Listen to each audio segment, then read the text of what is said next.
Bueno, estamos acá con Gloria Fernández Canepa, que trabaja en el área de conservación del Parque Nacional Nahuel Huapi. Ella nos va a hablar sobre el alga dídimo o el moco de, ¿cómo era el nombre? El moco de roca. Eh, Así que bueno, los dejo con ellas y yo hago la presentación de las diapositivas. Dale, gracias. Muchas gracias. Bueno, voy a esperar a ver la presentación. Tengo una Bienvenida, conectividad. perdón, no te dije. Bienvenida. ¿Eh? Gracias. Gracias a ustedes. Bienvenida, no te saludé, perdón. Bueno, voy a apagar la cámara porque tengo una conectividad bastante mala, así que voy a dejar la cámara. Y que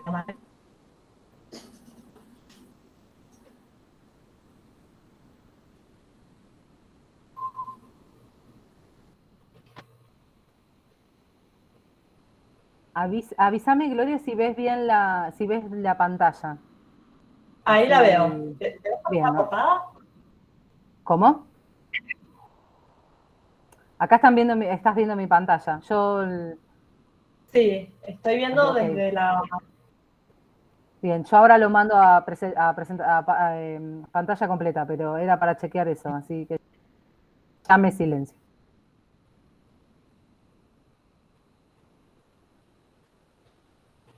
Bueno, como decía Tamara, mi nombre es Gloria Fernández Canepa y trabajo en el área Biología de la Conservación del Parque Nacional Nahuel Huapi. Y hoy vamos a hablar una introducción general de especies exóticas invasoras y después vamos a hablar específicamente del alga divimo o moco de roca y las estrategias que tenemos para frenar o minimizar su dispersión. Entonces, bueno, como les decía, lo primero que es importante entender es el concepto de especie exótica y el concepto de especie invasora. Entonces, una especie exótica, que es lo mismo que una especie no nativa o una especie introducida, es una especie que se transporta fuera de su área de distribución natural por la acción de las personas, ya sea de forma accidental o de manera intencional.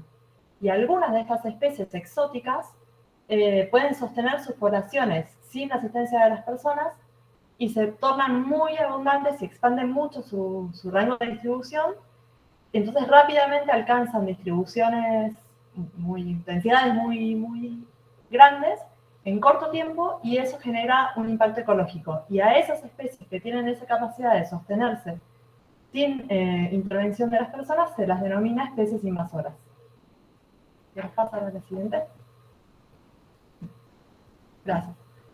Bueno, ¿y por qué pueden estas especies alterar el equilibrio de los ecosistemas, ¿no? Entonces, bueno, estas especies no tienen ningún controlador natural, ya sea por depredador o por otro tipo de controles, no los tienen porque vienen de otros lugares del mundo.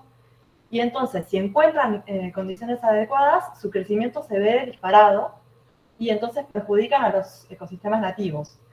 Bueno, afecta a las especies nativas por relaciones interespecíficas negativas, como son la competencia por los recursos, ya sea espacio, luz, comida, o porque son parásitos o patógenos de las especies nativas, se convierten en parásitos o patógenos, o depredan sobre las especies nativas, o se las comen a las plantas, por ejemplo, en esto que se denomina herbivoría.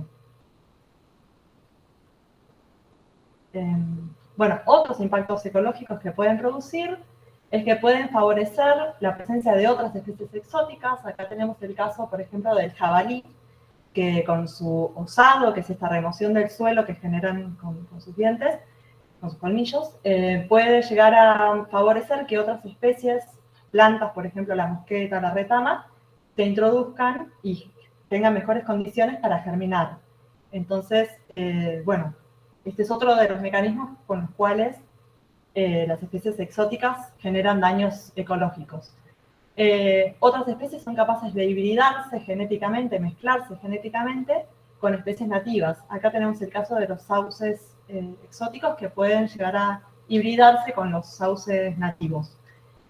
Por otro lado, pueden modificar la frecuencia e intensidad de los disturbios naturales. En este caso, los pinos son muchísimo más inflamables, por ejemplo, que los cipreses o la flora nativa, y entonces puede generar a lo largo del tiempo una modificación en el régimen de fuego, por ejemplo, y entre ellos un montón de otros impactos. Bueno, y esto a lo largo lo que genera es una extinción de ciertas especies nativas que se ven afectadas por la presencia de las exóticas invasoras, lo que genera una pérdida de la biodiversidad del lugar, del ambiente que invaden, y esto hace que haya muchos cambios en la estructura y la composición de las comunidades. De hecho, se considera una de las dos, o sea, la segunda causa de pérdida, mayor de pérdida de biodiversidad. La primera es la destrucción del hábitat y la segunda son las invasiones biológicas. O sea que es realmente una causa, un problema importante para los ecosistemas nativos. Bueno, ¿y cómo se introducen las especies exóticas en la región? Y bueno, tenemos dos maneras de que se introduzcan. Por un lado, tenemos las introducciones intencionales, que están motivadas por diferentes temas.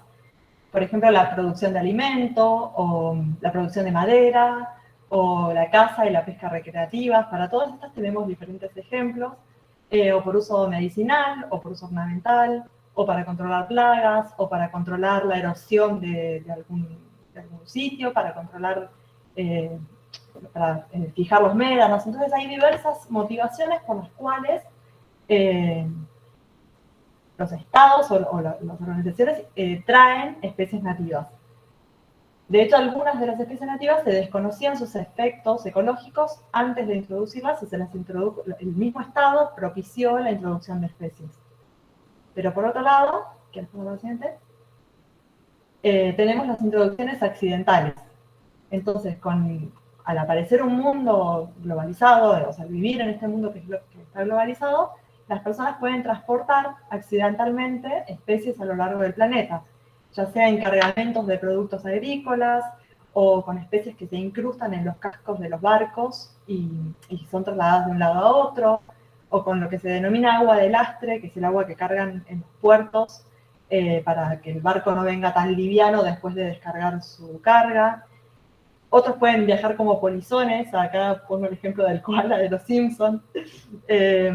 Bueno, y así pueden adherirse a nuestro calzado, a nuestra ropa, pueden fugarse de peleteras o los mismos animales domésticos pueden también fugarse de la agricultura. Entonces hay diversas maneras en las que una especie puede llegar de un sitio donde es nativa a un sitio nuevo que invade.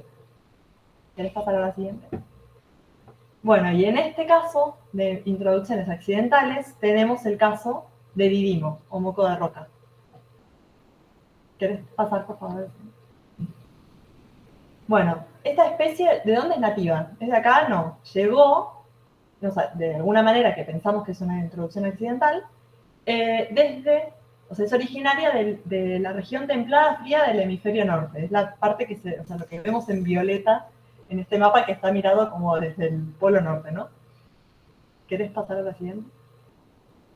Bueno, ay, qué rara que se ve la presentación.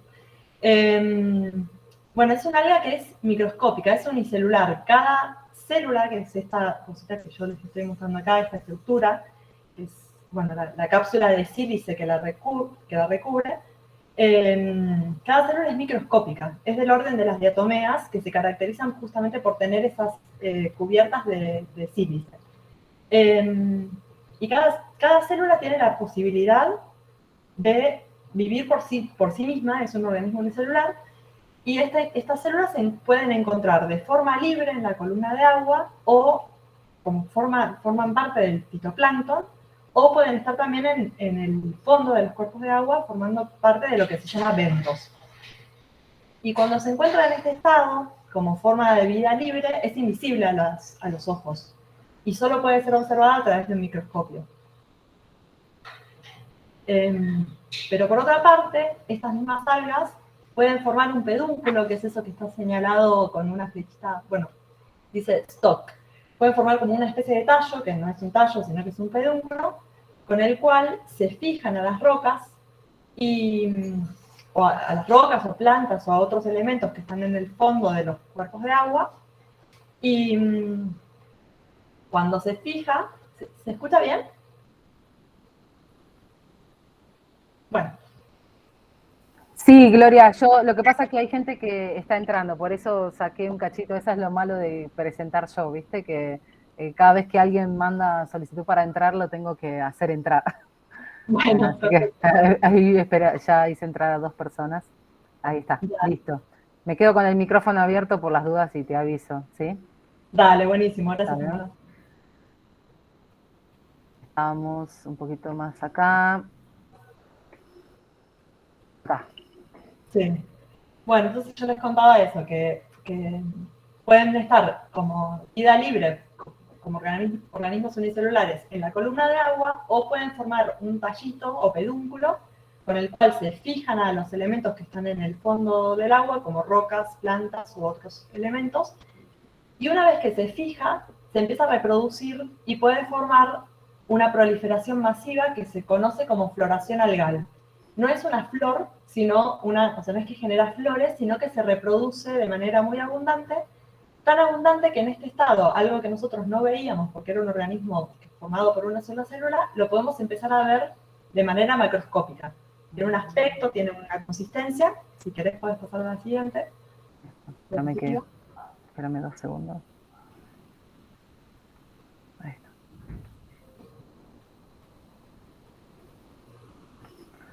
Bueno. Y Porque bueno, acá. ahí está, perfecto.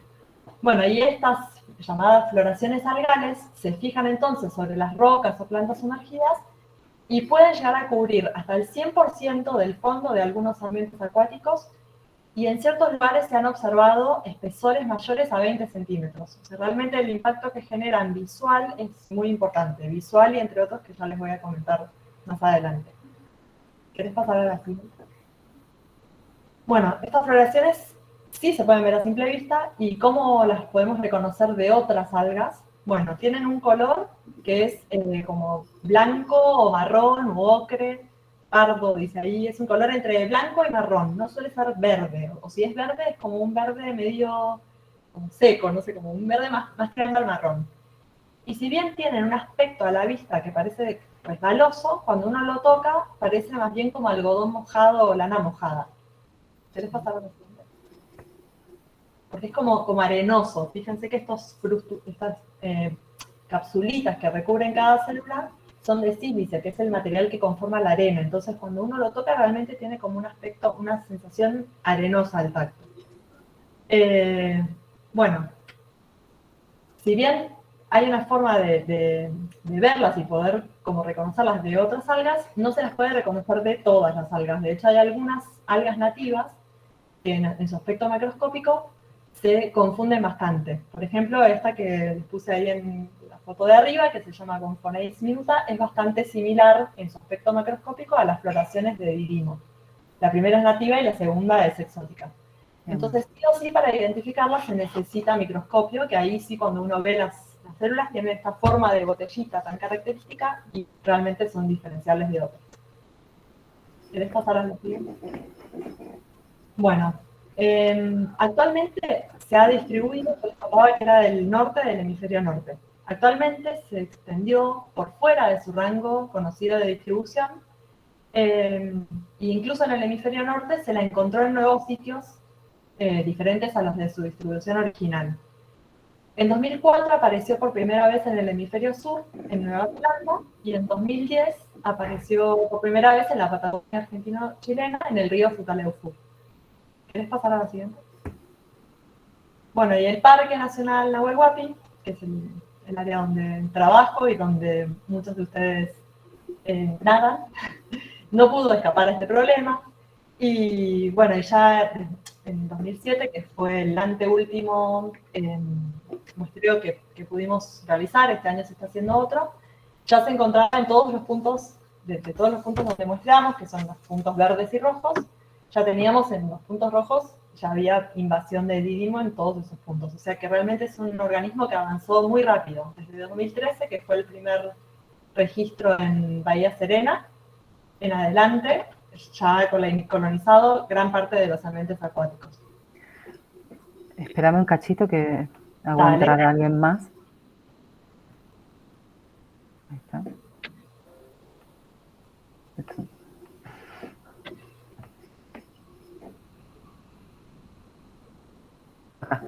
¿Paso a esta? Sí, perfecto. Bueno, ¿y dónde puede desarrollarse esta alga? Inicialmente, cuando apareció, pensábamos que solamente se podía, según la bibliografía, pensábamos que solamente podía estar en ambientes muy poco contaminados, bien prístinos y cristalinos, pero después se vio que en realidad puede adaptarse bastante bien a un rango amplio de condiciones ambientales y entonces, bueno, como que podría potencialmente invadir casi cualquier ambiente de agua dulce. Bueno, esta es una foto de Río Espolón, cerca del Futaleufú, que fue uno de los primeros registros que hubo en la Patagonia. Bueno, ¿y por qué es una especie invasora? Presenta realmente mucha facilidad para ser transportada por cualquier objeto que haya estado en contacto con el agua. Y tiene una supervivencia en los objetos bastante alta, entonces podría desarrollarse además, primero que puede ser transportada como células viables, vive, por más que uno seque su equipo en una percha, realmente tiene la posibilidad de invadir otro ambiente y generar otra floración algal. Puede desarrollarse en áreas que no son las nativas, como ya vimos, y se establece y se dispersa generando impactos en la región en la que invade. ¿Querés pasar a la siguiente? Bueno, ¿cómo se transporta? Como les decía, mediante el transporte accidental, que no vemos porque las células son microscópicas, en equipos que hayan estado en contacto con el agua, como equipos de pesca, embarcaciones, equipos de natación, de ojotas, mallas, y Traje de probablemente neopren. trajes de neopren, tal cual. Y bueno, acá yo puse probablemente, pero en realidad ya se vio también que la fauna es capaz de dispersarlas. Se detectó que los bisones, que también son una especie introducida, son capaces de llevar células de divino en su pelaje. Bueno, esta es una foto para mostrarles los diferentes vectores de dispersión que tiene esta alga. Hay equipos de muestreo también que pueden dispersar el alga.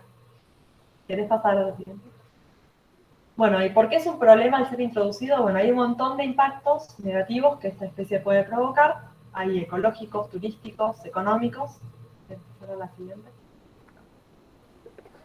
Entonces, bueno, entre los impactos ecológicos, como se fija en rocas que son ambiente de otras especies, de otras algas, y también son hábitats de insectos, impide el crecimiento de algas que usan el mismo sustrato para fijarse, por una competencia por el recurso espacio, digamos. Y esto hace que se generen cambios en la composición de insectos que comían otras algas nativas, pero que no pueden comer dídimos. Y esto puede generar impactos sobre el resto de la cadena trófica. Los insectos acuáticos son alimento de peces, los cangrejos pancora, que no sé si los han visto, las aeglas, son alimento del huillín. Y bueno, entonces no se sabe de todo, sí se sabe que generan impactos sobre las algas, se sabe que generan cambios en la composición de los insectos, y se cree que esto puede llegar a impactar la alimentación del resto de los eslabones de la cadena alimentaria. Por otro lado, como estas invasiones pueden generar, les contaba, espesores de hasta 20 centímetros, podría llegar a disminuir el flujo de la corriente y esto afecta directamente el hábitat de los insectos. Y puede también afectar áreas de alimentación, reproducción, crecimiento de peces. Hasta ahora no se citaron efectos nocivos sobre la salud de las personas, lo cual es una buena noticia, pero no quiere decir que esto, bueno, al generar este tipo de impactos ecológicos, sigue siendo un problema grave. Ah, no, para. No, estaba bien, acá. Sí, está bien. Bueno, por otro lado, genera impactos que podrían generar impactos sociales o económicos en la región, porque genera un deterioro visual de los ambientes acuáticos y esto podría llegar a afectar la situación económica de la región que estamos, que está basada en la actividad turística. Esperame un cachito de vuelta. Perdón. No hay problema. La continua. A ver si. Ah, no me aparece. No me aparece la. Bueno, no importa. Me había sonado que había alguien, pero no sé qué pasó.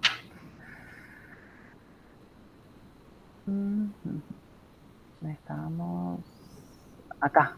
O sea, ¿este ya la paso? Sí, pasalo. Bien.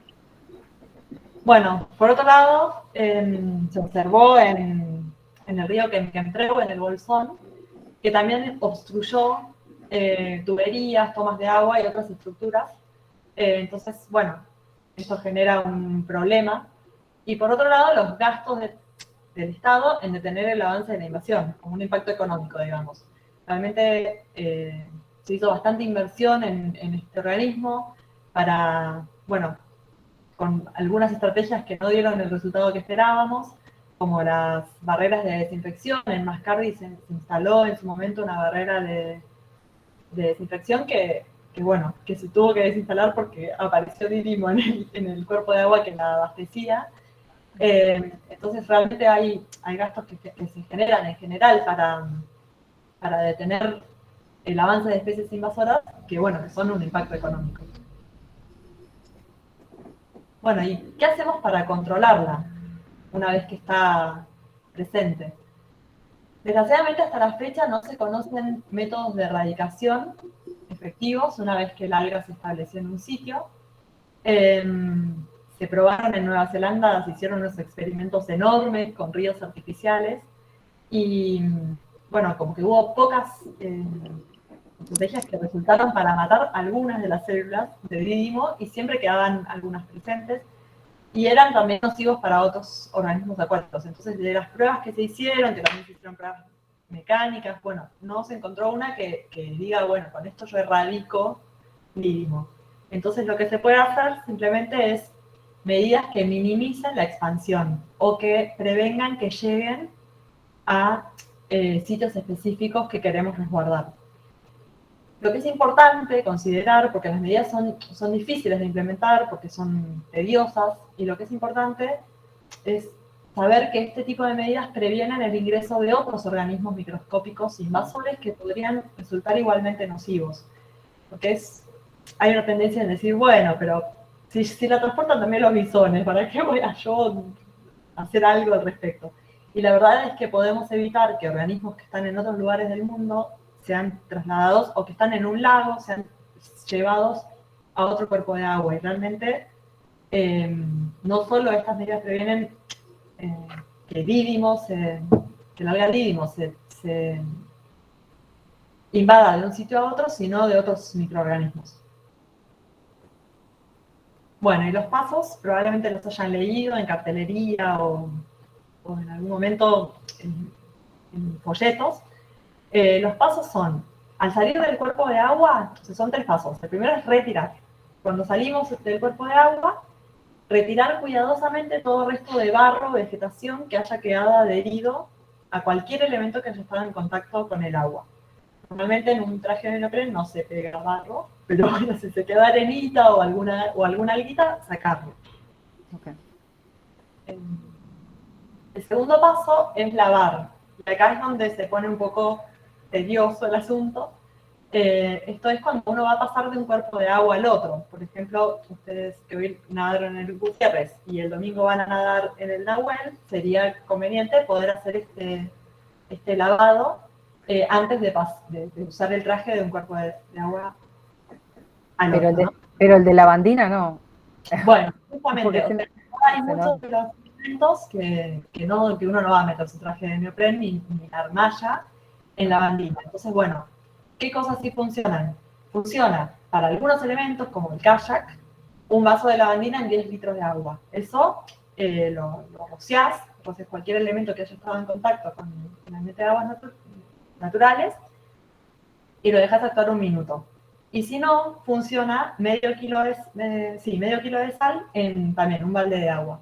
Esa solución de agua salina también mata por deshidratación a las células de Didimo, entonces evitamos que pasen de un cuerpo de agua al otro. Bien. ¿Puedes pasar a la siguiente? No, Bueno.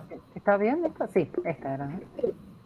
Sí, bueno, esto es lo mismo, ¿no? Rociar con esta solución todos los elementos que hayan estado en contacto con el agua y dejar actuar al menos 1 minuto.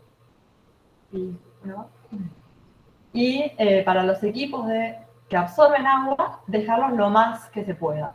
Lo ideal sería media hora, que eso asegura la total deshidratación de las células de Didimo. Y bueno, y como tercer paso, que en realidad no es un tercer paso, sino que es una alternativa, es secar. Si nosotros no estamos dispuestos a sumergir nuestro water en agua con sal ni en agua con lavandina, la tercera opción, digamos, es secarlos totalmente hasta que estén secos al tacto. Y de ahí dejar pasar 2 días en un sitio seco antes de volver a usarlos. Y eso también hace que las células no sobrevivan, digamos. Si los elementos quedan levemente húmedos, el alga puede permanecer viva e invadir nuevos ambientes. Por eso es importante secarlos a cero. Bueno, y en el caso de no poder hacer ninguna de las alternativas, la última opción es restringir el uso de los equipos a un solo sitio. Entonces, bueno, nadar siempre en el Gutiérrez, nadar siempre en el lago del Guadalquivir. Siempre en Playa Bonita. Claro. Bueno, es eso. Actualmente no existen métodos de erradicación efectivos, entonces es indispensable implementar medidas para que se minimice la expansión de este organismo y, como les decía, otros microorganismos que pueden ser igualmente nocivos. Bueno, este es parte del folleto, que bueno, es un ilustrador, Daniel Paz, que nos hizo este loguito. Y bueno, y con eso terminaríamos la presentación. Y bueno, pueden hacer las preguntas que quieran. Bueno, yo dejo de presentar. Llegaron algunos durante la charla, así que, bueno, para los que llegaron después, no escucharon la presentación, recién habló Gloria Fernández Canepa, que trabaja en el área de conservación del Parque Nacional Nahuel Huapi, y bueno, nos dio esta interesantísima charla del alga Didimo, que ya habíamos leído un poco la cartelería, pero la verdad que está súper interesante, nosotros que estamos en contacto directo, ¿no? Y bueno, lo que quieran preguntar, está abierta a ella a contestar, así que bienvenido sea. En mi caso, yo te quería preguntar si el tamaño, o sea, al ser una alga microscópica y unicelular, eso le beneficia en cuanto a la capacidad adaptativa, ¿no? O si no, el tamaño no tiene nada que ver. Esa es una pregunta, no sé si se sabe. La verdad que no sabría si el tamaño del alga, si el tamaño de la diatomea tiene alguna capacidad adaptativa, lo voy a averiguar. Sí, lo que hace es que al ser invisible pueda ser transportada sin que nos demos cuenta. Entonces... Porque lo que vos decías era que el aspecto ese feo que tiene es cuando hace esa floración, que es como que hay muchas, están en montones. Claro. Pero si no es invisible, porque es de tamaño microscópico, ¿no? Claro, el alga es eso, unicelular, es una diatomea, es unicelular, y entonces su tamaño como organismo individual es microscópico. Lo que hace cuando forma este tipo de floraciones algales, que yo les explicaba que no es que forman flores, sino que se reproduce masivamente, y a eso se le llama bloom algal o floración algal. Y eso como una especie de colonia de un montón de algas con pedúnculos fijadas a las rocas. Y eso es lo que nosotros vemos. Pero no vemos lo que está en la columna de agua, que perfectamente puede quedarse fijado a cualquier elemento que entre al agua y ser transportado a otro cuerpo de agua.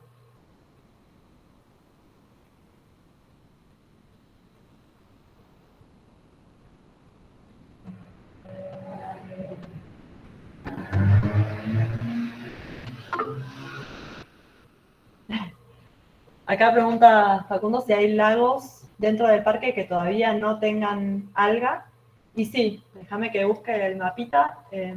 Si querés, Tamara, presentar, está en la diapositiva de 16.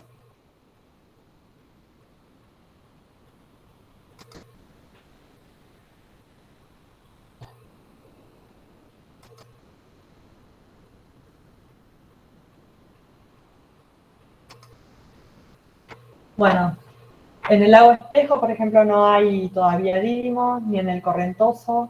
Estos igual son datos de 2017. Este año estamos haciendo este fue el último muestreo que pudimos hacer por diferentes problemas de logística. Este año estamos haciendo el siguiente y todavía no pude analizar las muestras, pero hasta este momento había algunos lagos que todavía no tenían dídimo.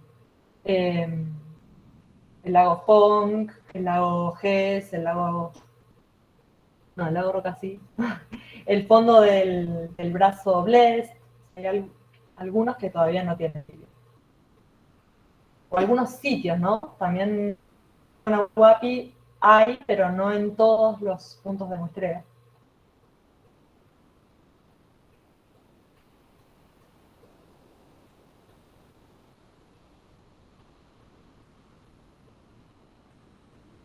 Bueno, el otro punto son las lagunas de altura, que ahí por ahora no ha llegado.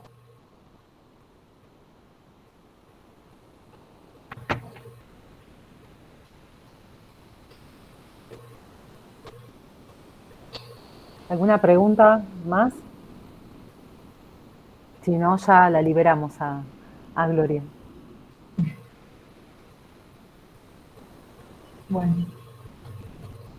Bueno, te agradecemos muchísimo y bueno, vamos a tratar de hacer el enjuague. Yo quería mencionar que ahora por ahí en el verano tenemos alguna frecuencia de nado, pero tratamos de secar bastante. Yo en mi caso particular seco el traje lo más posible. Así que bueno, estoy contenta de que por lo menos es una opción si no hacemos lo de la sal, ¿viste?